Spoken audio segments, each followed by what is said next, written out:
अस्सलाम वालेकुम। मैं हूं फैसल तारड़। आज 18 जुलाई रोज हफ्ता लड़ाई जी बढ़ चुकी है। नून लीग बुरी तरह फंसी हुई है, इतनी बुरी तरह फंसी है कि शायद अब ये मुर्दा नून लीग कभी भी जिंदा ना हो सके। जिस तरह से नवाज शरीफ की जमात ने सियासी खुदकशी कर ली है, ये कोई भी दुनिया की एस्टैब्लिशमेंट चाह कर भी नून लीग से ये नहीं करवा सकती थी जिस तरह से उन्होंने किया है। और किस तरह से इस्लामाबाद के अंदर हलचल है, कहां पे गिरफ्तारियां हो रही हैं, मरियम नवाज का क्या रोल है, क्या बयानात आ रहे हैं, इस हवाले से इस वीलॉग के अंदर हमने बात करनी है। आपसे गुजारिश है इस चैनल को जरूर सब्सक्राइब करें और फीडबैक जरूर दिया करें। सबसे पहले आज नेल्सन मंडेला के हवाले से आलमी दिन है। नेल्सन मंडेला बहुत बड़े सियासतदान, 27-28 साल जेल काटने वाले, असूलों की खातर खड़े होने वाले और सबको माफ कर देने वाले, यानी दौरे हाजिर के अंदर नेल्सन मंडेला से बड़ा माने कोई लीडर पैदा नहीं किया जिस तरह से साउथ अफ्रीका के अंदर वो इनकलाब लेकर आए। तो लिहाजा इस मौके पर मरियम नवाज का जो बयान आया है वो आपके सामने रखना चाहता हूं। नेल्सन मंडेला की पूरी जिंदगी सब्र, इस्तेकामत और जिद्दोजहद का एक रोशन इस्तियारा है। नेल्सन मंडेला ने कैदो बंद की सोबतें बर्दाश्त की लेकर असूलों पर समझौता नहीं किया। मुस्लिम लीग नून की हुकूमत मसावात, इंसाफ और रवादारी पर मबनी माशरे के क़याम के लिए कोशां है। एक तो रवादारी कहीं पे नहीं है, मसावात कहीं पे नहीं है, इंसाफ कहीं पे नहीं है। रजादार गैर मुल्की बच्चियों को यहां बुला के और उसका बॉस ज्यादतियों का निशाना बना दे तो डार अपने बेटे को लेकर चाइना जाता है और तस्वीरें जारी करवा के पूरी कौम के मुंह पे थप्पड़ मारता है, तुम कीड़े मकोड़े क्या चीज हो। दूसरे नंबर पे नेल्सन मंडेला ने तो सोबतें बर्दाश्त की और असूलों पर वो खड़े रहे।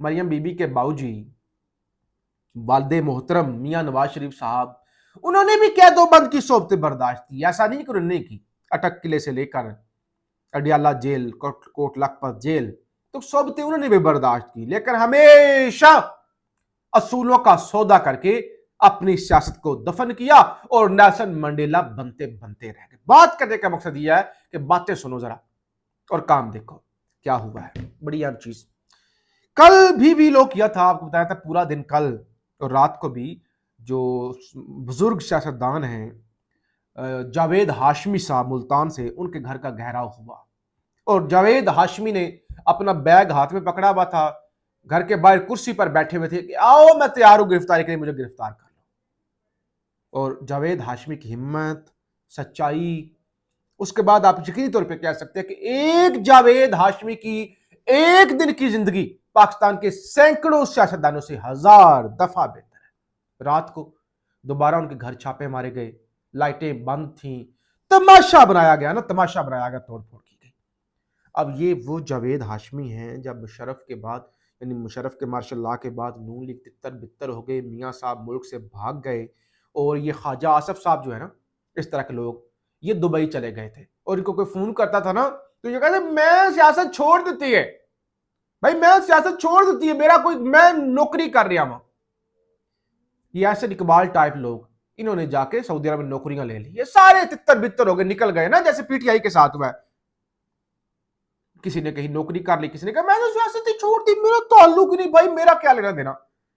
जावेद हाशमी की उस वक्त की कुर्बानियां पूरी नून लीग पर भारी थी, जिसने ये जंग लड़ी, जिसने मार खाई। और आज मरियम नवाज की हुकूमत उस बुजुर्ग सियासतदान की इज्जत का भी नहीं ख्याल कर रही, उम्र का, बुढ़ापे का भी नहीं ख्याल कर रही, और फिर कहती है असूली और नेल्सन मंडेला, यानी बात सुन। फिर पेट्रोल की कीमत, मैं आता हूं सियासी मामलात क्या बन रहे हैं, यानी सस्ता जब पेट्रोल हो, जब आपने सस्ता करके देना हो 2-4 रुपए सस्ता करके, उस वक्त क्रेडिट होता है शहबाज शरीफ का।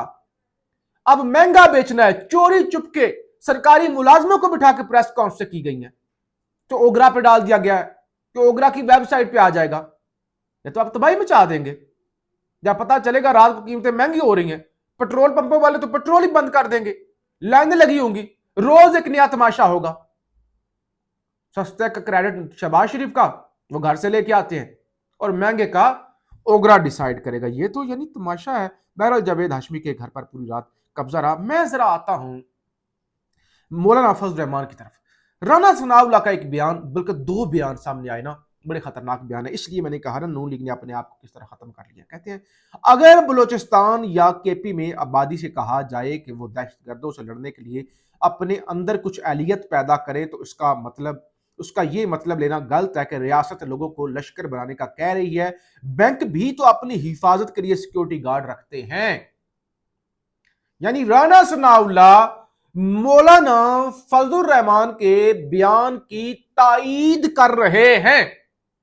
یہ حالت دیکھیں. اب آپ کہتے ہیں بھائی دیکھیں، اگر کسی نے بیانیاں چلانا ہو نا، اگر کوئی ہو بھی تو وہ کہتے ہیں بھائی یہ ہم نے بات ہی نہیں کی. ریاست اتنی کمزور نہیں ہے کہ ریاست کو لوگوں کو کہنا پڑے کہ تم مسلح جتھے بنو اور تم لشکر بنو اور تم لڑو. ہم نہیں لڑ سکتے، ہماری جگہ پہ تم لڑو. یعنی یہ تو ریاست کی کمزوری والا پہلو. اور یہ بتا رہے کہ نہیں بھائی اگر کہا گیا ہے تو لوگوں کو کہا گیا ہے کہ اہلیت پیدا کریں، سیکیورٹی گارڈ بھی تو رکھے جاتے ہیں نا. عجیب و غریب بات کر دی نا. اور پھر کہتے ہیں مولانا فضل الرحمان جو ہے وہ غلط کہہ رہے ہیں، انہیں معافی مانگنی چاہیے، اور اگر وہ معافی نہیں مانگیں گے تو ان کے ساتھ بڑا برا سلوک ہوگا. اگر انہوں نے پھر جی ایچ کیو کا رخ کیا تو پھر ان کے ساتھ نمٹا جائے گا. یعنی یہاں پہ بات کرنے کا مقصد کیا ہے؟ مقصد یہ ہے کہ رانا ثناء اللہ فضل الرحمان صاحب کو بھی پی ٹی آئی ہی سمجھ رہے ہیں. ظاہر وہی غلطی کرے. اور مشکل وقت جب مشکل وقت آیا شریف خاندان پہ تو ان کو ریسکیو کیا فضل الرحمان نے، اور یہ حکومت بھی بنا کے دی، پی ڈی ایم کی حکومت بنا کے دی. اور فضل الرحمان کو تو خیر کچھ نہیں ملا، لیکن مشکل وقت دوبارہ بھی آ سکتا ہے، کوئی آخری بار تو نہیں ہے. تو لہٰذا مولانا فضل الرحمان کے ساتھ جو ان کا تعلق تھا، جو مولانا کو یہ استعمال کرتے تھے، تو اب یہ مولانا فضل الرحمان کے ساتھ دشمنی بنا رہے ہیں. ظاہر ہے یہ ایک سیاسی خودکشی ہے. پہلے کوئی لوگ نہیں جانتے، پہلے ہی پیغام بھیجے جاتے ہیں اڈیالہ کہ ہمارے ساتھ صلح کر لیں، ہماری سیاست جو ہے وہ ختم ہو گئی ہے. بہرحال محمود خان اچکزئی کا ایک بیان، کہتے ہیں شہباز شریف اتنا بے بس ہے کہ ہم نے ان سے درخواست کی تھی کہ ہم 2 لوگ عمران خان سے ملاقات کرنا چاہتے ہیں، لیکن وہ اتنا بے بس ہے کہ ملاقات نہیں کروا سکتا. ایسی حکومت پر اللہ کی لعنت ہو، اور جو اس حکومت کو مانے اس پر بھی لعنت ہو. یعنی ان کی کیا کوئی حیثیت ہی نہیں ہے، کوئی ان کے ہے ہی نہیں. اب حیثیت ہے ہی نہیں. اب مزید جو حرکتیں کر رہے ہیں تو اب تو بالکل یعنی یہ عوام کے اندر تو بالکل نکل نہیں سکتے. اچھا ایک طرف تو یہ بیان چل رہے ہیں نا کہ لشکر بنائیں اور لوگ خود لڑیں اور اپنی حفاظت خود کریں، سو کالڈ جو بیانیاں، یہ جو فضل الرحمان صاحب کا بیان ہے اور رانا ثناء اللہ اس کی تائید کر رہے ہیں. دوسری طرف پاکستان اور کویت کے درمیان دفاعی معاہدے میں توسیع پر ابتدائی مذاکرات جاری. کویت پاکستان سے دفاعی تعاون کو سعودی عرب طرز پر وسعت کا خواہاں. یعنی آپ ایرانی مار رہے ہیں. اب عرب ممالک کے پاس فوجیں نہیں ہیں، وہ پاکستان کے ساتھ ایگریمنٹ، یعنی پاکستان سعودی عرب کو سیکیورٹی دے رہا ہے، اب کویت کے ساتھ ایگریمنٹ ہونے جا رہا ہے. تو یہاں پہ جو پاکستان دوسروں کو سیکیورٹی دے رہا ہے، اچھی بات ہے. لیکن اپنی سیکیورٹی کا کیا حال ہے؟ کبھی ادھر سوسائڈ، کبھی ادھر دھرنا، کبھی ادھر لاشیں. تو پہلی فرسٹ پرائیورٹی تو کسی بھی ملک کی اپنی سیکیورٹی کی ہونی چاہیے. تو بہرحال یہ کویت کے ساتھ بھی ہو رہا ہے، اور ظاہر ہے کویت کے ساتھ لڑ کے ہم ایران کے خلاف لڑیں گے، سعودی عرب کے ساتھ مل کر بھی ہم ایران کے خلاف لڑیں گے، یمن کے خلاف لڑیں گے، تو چیزیں خراب ہوں گی. بہرحال چیئرمین آل پاکستان پیٹرول پمپ اونرز ایسوسی ایشن نے حکومت کی مجوزہ petroleum price D regulation policy مسترد کر دی. حکومت پالیسی پر نظر ثانی کرے، بوجھ پمپ مالکان پر نہ ڈالے. 15,000 پیٹرول پمپ مالکان شدید تحفظات کا شکار ہے.